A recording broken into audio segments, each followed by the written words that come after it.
Hello बच्चों, स्वागत है आप सभी का हमारे YouTube channel RP online classes में। मैं आरपी यादव आज का इस क्लास में 11वीं क्लास केमिस्ट्री का एक इंपॉर्टेंट क्वेश्चन लेकर के आए हैं। ध्यान दोगे, जो इक्विलिब्रियम चैप्टर का है। ठीक है, ये क्वेश्चन जो है सो इक्विलिब्रियम चैप्टर का है, जो बहुत ज़्यादा पूछा जाता है। At 450 kelvin K P equal to 2 into 10⁻10 per bar for the given reaction at equilibrium. ये जो रिएक्शन है, इस रिएक्शन के लिए जो इक्विलिब्रियम में रहा है, ठीक है, what is Kc at this temperature.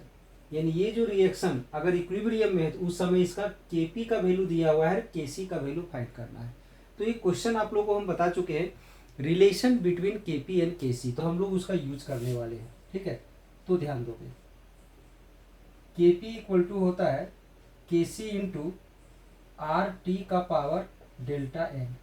तो यहाँ से Kc का वैल्यू क्या हो जाएगा, Kp में ये डिवाइड हो जाएगा कौन, तो आर टी, ये ऊपर चला जाएगा तो आर टी का पावर हो जाएगा माइनस डेल्टा एन। ठीक है, तो अब यहां पर ध्यान दोगे,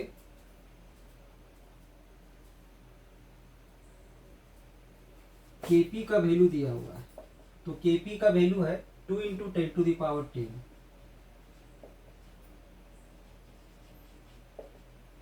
इसके बाद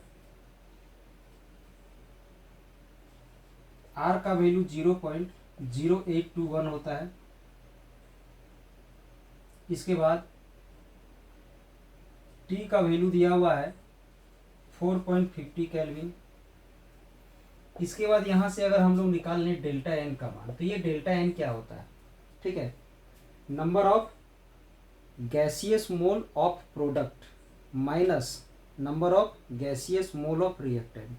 तो ये भी गैसियस है, ये भी गैसियस है, ये भी गैसियस है, तो ये प्रोडक्ट है, प्रोडक्ट का नंबर ऑफ मोल 2 है, माइनस रिएक्टेंट का नंबर ऑफ मोल्स यहाँ 2 है, यहाँ पर 1 है, दैट इज 2 + 1 3, यानी इसका वैल्यू आ गया -1। अब सभी का वैल्यू हम लोग यहाँ पर पुट करके इसको सॉल्व कर देंगे। अब यहाँ पर सबका वैल्यू हम लोग पुट कर देंगे। यहाँ यूनिट लिख सकते हो, लीटर एटमॉस्फेयर पर मोल पर केल्विन। ठीक है, सबका वैल्यू हम लोग यहाँ पर पुट करेंगे। ठीक है, तो Kc का वैल्यू कैसे आएगा, Kp का वैल्यू दिया हुआ है 2 इंटू 10⁻10। ठीक है, Rt का, R का वैल्यू ले लेते हैं, ये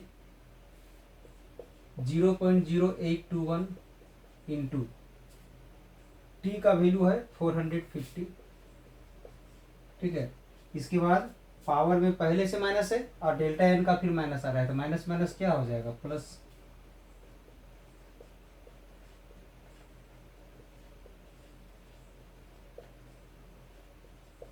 ये प्लस हो जाएगा। अब इसे मल्टीप्लाई करोगे